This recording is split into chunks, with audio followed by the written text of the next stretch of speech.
आदरणीय धर्म प्रेमी सज्जनों, पूजनीय माताओं एवं भक्तिमती धर्मशीला बहनों, अभी सुन चुके हैं रामचरितमानस से माया और ब्रह्म, यही मूल विषय है। केवल इसको समझ लें हम, माया क्या है और ब्रह्म क्या है, इस समझ लें तो जीव का भटकन छूट जाएगा। यही माया को नहीं समझने के कारण, माया ब्रह्म को सही नहीं समझने के कारण हम संसार में भटक रहे हैं भक्ति के नाम और संत मत सत्संग के द्वारा एकमात्र ईश्वर भक्ति का प्रचार प्रसार करता है और ईश्वर भक्ति से ही जीव का परम कल्याण हुआ है, दूसरा कोई उपाय नहीं। और संसार में जितने जीव हैं सभी कल्याण चाहते हैं, सभी सुख चाहते हैं, सभी चैन चाहते हैं, जितने जीव हैं। और मानव केवल चाहवे नहीं करते हैं, बल्कि अपने अपने अर्जित ज्ञान के आधार पर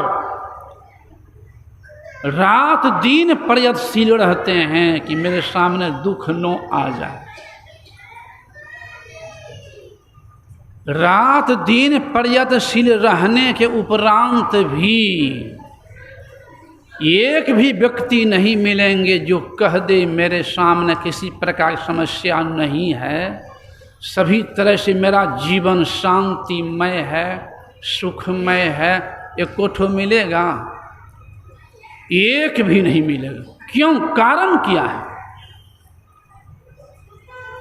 वस्तु कहीं और ढूंढे कहीं, शांति है कहीं और, हम खोज रहे हैं कहीं और। शांति मिलेगी? इसलिए हमारे आराध्य देव ने उस शांति स्वरूप को प्राप्त करके तब हम संसार के लोगों को बताने कृपा क्या। संसार के लोगों, जिधर तुम शांति खोज में दौड़ रहे हो उधर शांति नहीं मिली आज तक किन्हीं को।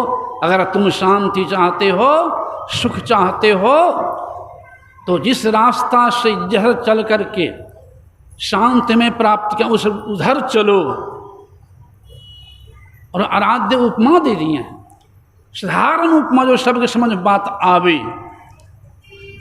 जैसे शांति खोजते कहाँ हैं? पुत्र में और धन में। अगर पुत्र में धन में शांति मिल जाती तो हम लोगों को कम में पुत्र और धन। रावण को 1 लाख पुत्रे था और 1.25 लाख नाती। धन में हम लोगों को सोना के कोई ईटा नहीं, रावण को सोना के महले था। क्या शांति मिल गई? शांति नहीं मिली। एक में खिंची। जिस तरह से एक छोट बच्चा छोट बच्चा अगर माँ के साथ गया हो मेला ठेला में घूमने के लिए, अगर माँ मेला ठेला में कोई सामान खरीद रही है और वो बच्चा आगे बढ़ गया, देखते हुए खेलते आगे बढ़ गया, अब माँ सामान खरीदने में तल्लीन थी, बच्चा बिछुड़ गया। वो बच्चा जो बिछुड़ गया माँ से, रोएगा, स्वाभाविक है। तो किसी दूसरे व्यक्ति ने उस बच्चे को रोते हुए देख गोद में उठा लिया और गोद में उठा करके उस बच्चे को ले गया अपने घर, जो बच्चा माँ से बिछुड़ गया। उस बच्चे को सोना के महल में रखे, हवाई जहाज से घुमावे, सुंदर भोजन करावे, सुंदर वस्त्र पहनावे, सुंदर महल में रखे। क्या उस बच्चे को शांति मिल जाएगी ना? कोई कह दीजिए तो हाँ, नहीं मिलेगी। थोड़ा देर के लिए वह बच्चा खुश हो सकता है, हाथ में दे देने लेमन जूस, चॉकलेट इत्यादि, थोड़ा देर के लिए वो बच्चा पटक करके रोएगा माँ के लिए। अगर कहीं माँ का गोद मिल जाए उस बच्चे को, भटकते बच्चे को माँ गोद मिल जाए, क्या उस बच्चा फिर रोएगा?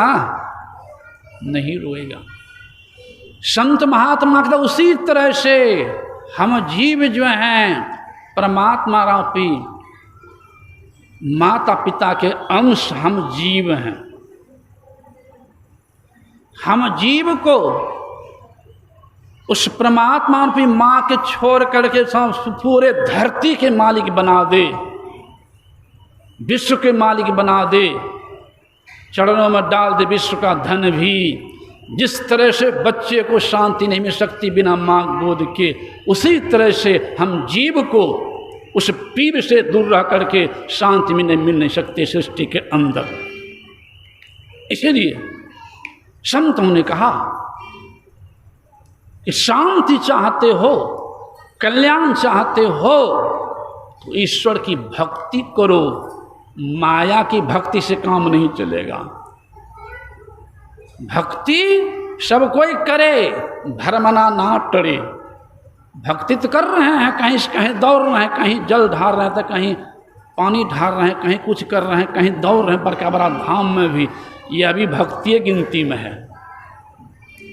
लेकिन इस भक्ति से काम नहीं चलेगा। आस्तिक व मात्र आस्तिक बेकार नहीं है। संतों ने किसी खंडन नहीं किया है। जिस तरह से एक बच्चे को मान लिया जाए और से अनार नहीं पढ़ावे, ABCD नहीं पढ़ावे, पहला दूसरा तीसरा क्लास नहीं पढ़े, उस छोटे बच्चे को इकट्ठे नाम लिखा दे MSc में, डॉक्टरी कॉलेज में, तो बच्चा पढ़ के डॉक्टर नहीं बनेगा। लेकिन अगर बच्चा कहे नहीं यही हमको अच्छा लगता है, ABCD यही ककहरे पढ़ने दो, उसी को पकड़े रहे, क्या विद्वान कभी बनेगा? तो क्या ककहरा ABCD बेकार है? नहीं। उसी तरह से मूर्ति भी एक सहारा है, चाहे मूर्ति राम का लो, कृष्ण का लो, शिव का लो, देवी का लो, दुर्गा का लो, गुरु का लो, किन्हीं की मूर्ति लो, एक सहारा है, शुरुआत है, आधार है, बेकार नहीं है। मूर्ति सहारा है, सर्वस्व नहीं है। संसार भी सहारा है, सर्वस्व नहीं है। धन दौलत भी जीवन का सहारा है, सर्वस्व नहीं है। बेटा बेटी भी सहारा है जीवन का, सर्वस्व नहीं है। माता पिता भी एक सहारा है, सर्वस्व नहीं है। धन दौलत भी जीवन का सहारा है, सर्वस्व नहीं है। जो सहारा है, संतों ज्ञान के अभाव में जो सहारा है जीवन का, उसी को सर्वस्व मान लेता है, वो सर्वस्व खो देता है। और जो सहारा को सहारा मान के चलता है, वो एक दिन सर्वस्व को प्राप्त करता है। इसलिए संतों ने कहा सहारा को ही सर्वस्व नहीं मान लो, तो ये बाहरी भक्ति जो है एक शुरुआत है, सहारा है, बेकार नहीं है ये भी।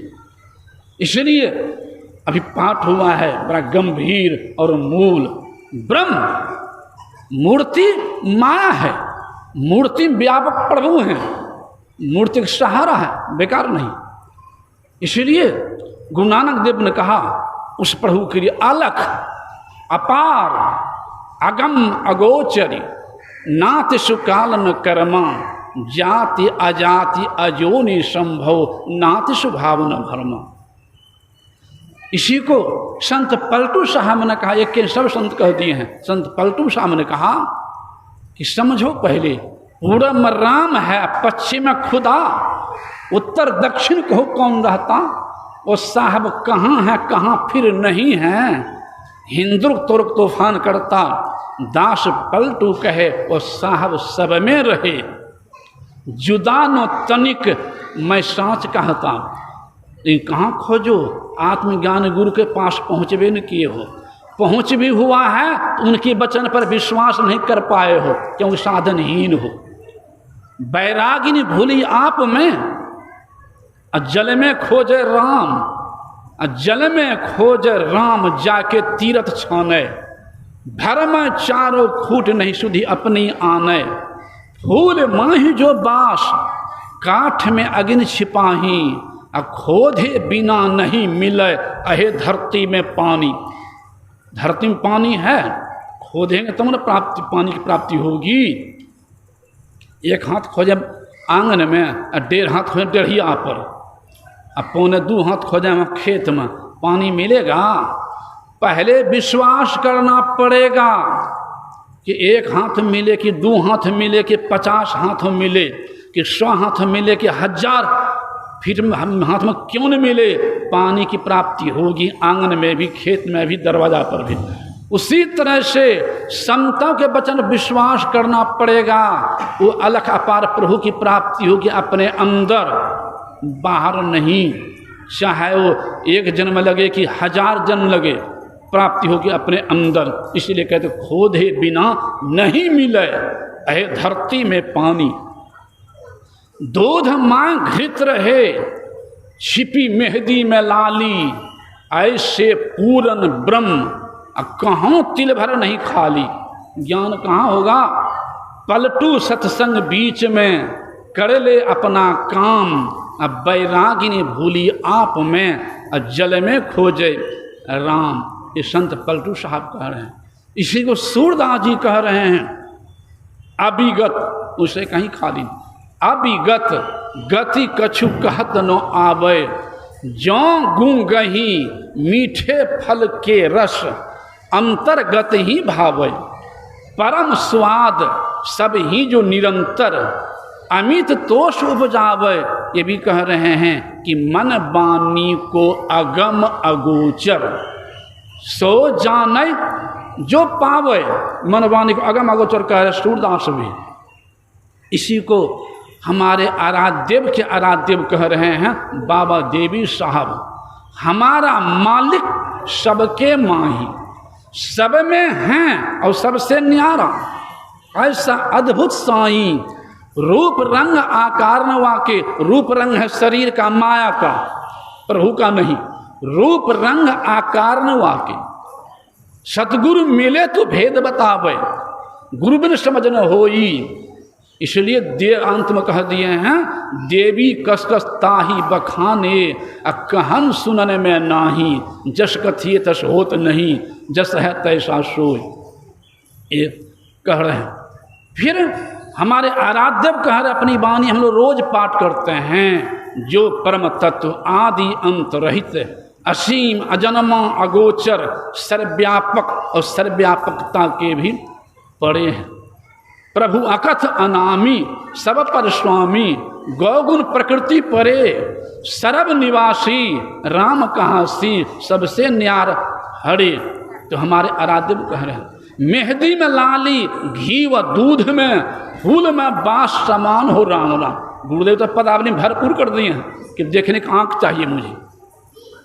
इसी को भगवान श्री कृष्ण कह दिए हैं गीता में, अव्यक्तं व्यक्ति मापन्ने मन्ने तमु परम भाव बनाने मेरा तमम। अव्यक्तं व्यक्ति मापन्ने, मैं व्यक्त नहीं अव्यक्त हूँ, देह नहीं देही हूँ, क्षेत्र नहीं क्षेत्रज्ञ हूँ, शरीर नहीं शरीरी हूँ। अर्जुन तुम देह को जान रहा, मैं इसमें देह हूँ, तुम क्षेत्र को जान रहा, मैं इसमें क्षेत्रज्ञ, तुम अपरा को जान रहा, मैं इसमें पड़ा। भगवान कृष्ण कह रहे हैं, आप जानो कैसे? कह तद्बुद्धि प्रणी पाते न परिप्रसन्न सेवया उपदक्षन्ति ते ज्ञानम, ज्ञान तत्दर्शन आत्मज्ञानी गुरु के पास जाओ। इसलिए इस सत्संग में लाभ बहुत है, तुरंत मिलावे गुरु से। भगवान श्री राम भी जब गए हैं वाल्मीकि मुनि के आश्रम पर, मुनि जी ज्ञानी थे, मुनि जी ने आत्मज्ञानी थे, पूछ दिए हैं प्रभु ही पूछे हैं मुनि जी से कि मैं पिता आज्ञा से आया हूँ जंगल आज्ञा पालन करने के लिए, आप सब जगह देखा हुआ है, मैं कहाँ रहूँ, जरा कृपा करके मुझे बता दें। अब बताइए,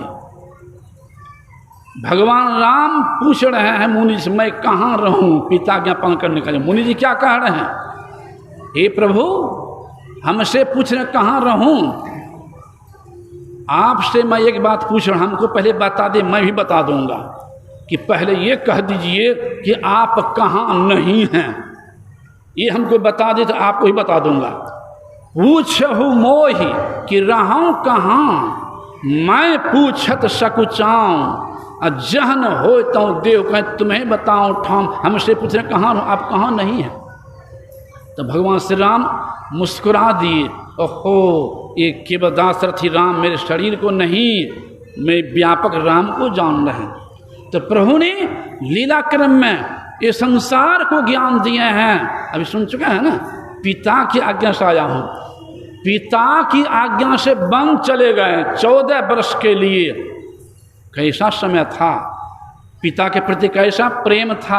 आजकल जो बेटा से कह दे 14 वर्ष कौन कहे, 14 दिनों के लिए तुम जंगल चले जाओ, तो कहेगा बुढ़ा का दिमाग खराब हो गया है, क्या दिमाग खराब हो गया। वहाँ 14 वर्ष के लिए चले गए। ये हमारा संत मत बताता है कि भगवान राम के तरह से माता पिता की सेवा करो। माता की सेवा नहीं करेंगे तो बच्चा भी आगे मेरा सेवा नहीं करेगा। ये नहीं दिखता है, ये नहीं दिखता है। इसलिए संत मत बताता है माता पिता की सेवा करो। इस प्रश्न पर आता हूँ ना, तो मुझे याद आ जाती है, ये मौजम पट्टी में सत्संग मंदिर में गया था। हमारे सदानंद बाबू जो थे मंत्री, उनके घर मंदिर बनाए हैं। मुझे बड़ा अच्छा लगा देखने, 4-5 लेने में। पहला लेन में यही था लिखा हो ऊपर में, यह व्यवहारिक बात आ गई भगवान की राम अथी पर। पहला लेन था कि जिन्हें से मतलब है माँ, कि जिन्हें 5 बेटा पालने में भारी नहीं लगा था, वह माँ आज बेटों के 5 घरों में भारी लग रही है। ये अध्यात्म ज्ञान के अभाव में। जिन्हें 5 बेटा, मैं समझता एक माता पिता 10 बच्चे को पाल लेते गरीबी जीवन में भी, लेकिन अमीरी जीवन में भी 10 बच्चों मिलकर के भी एक माता पिता सही ढंग से अभी नहीं पाल पा रहे हैं। ये अध्यात्म ज्ञान के अभाव। तो वहाँ 5 ही लिखा था। हाँ, अभी माता पिता सेवा करने वाले हैं, नहीं है सो नहीं, लेकिन बहुत कम है। ये मायागंज में गया था सप्तम में, ऐसे ही ये अशोक बाबू के बगल में हैं, अशोक घर पर अपने पिता को मैंने देखा, जैसे छोट बच्चा को मुंह रोटी खिलाता है, जैसे छोट बच्चा को वैसे खिला रहे थे पिताश्री को अशोक बाबू। तभी भी हैं, लेकिन बहुत कम। तो वहाँ 5 था कि जिन्हें 5 बेटा पालने में भारी नहीं लगा था, वह माँ बेटों के 5 घरों में भारी लग रही है। पहला ने। दूसरा दिन था कि माँ तब रोती थी जब बेटा नहीं खाता था रोटी। माँ कितना स्नेह है पुत्र के प्रति, वो वर्णन से बाहर है, वर्णन से बाहर है। हमारी माँ तो अंधी हो गई थी रोते हुए। जब मैं कुप्पा घर भाग के आ गया था 74 में, तो हमारी माँ रोते थे अंधी हो गई। खैर वो तो गुरु महा कृपा हो गई, मैं गुरु महा चरण में ही बैठा हुआ था, वहीं चरण में, और वहीं आके हमसे कह दिया कि प्रमोद बाबा, हमके जी तो आपकी माँ रोते थे अंधी हो गई। दुख तो हमको हुआ, लेकिन मैं गुरुदेव से प्रार्थना किया, मुंह खोल के नहीं, मने मन। मुझे कहा गुरुदेव आप तो सब जानने वाले हैं। मैंने मन से प्रार्थना केवल कि प्रभु आप सब जानते हैं कि आँख के बिना शरीर बेकार है, शरीर का दीपक आँख है। माँ अंधी हो गई रोते रोते, जीवन भर रोएगी और हमको भी कष्ट होगा। आपसे कुछ नहीं मांगता प्रभु, बस यही मांग रहा हूँ, आपके लिए कुछ कोई बड़ी बात नहीं है। मैं जाकर कुछ नहीं कर पाऊँगा, आप यही सब कल्याण कर देंगे कि बस केवल रोशनी लौट जाए। मैं गया भी नहीं, मैं कहा जाइए मुंगेर ले जाकर अच्छे डॉक्टर को दिखा देंगे, दवाई चलेगी, गुरु महाकृपा होगी, मुझे विश्वास है कि आँख रोशनी लौटेगी, मुझे विश्वास है। मैं गया भी नहीं, गए मेरी बात को मान कर, अंधी तो पड़ी थी महीनों से, दवाई चली, गुरु महाकृपा हो गई, और महीना पुरते पुरते दोनों आँख रोशनी लौट गई, सब काम करने लगे अपने से पुनः।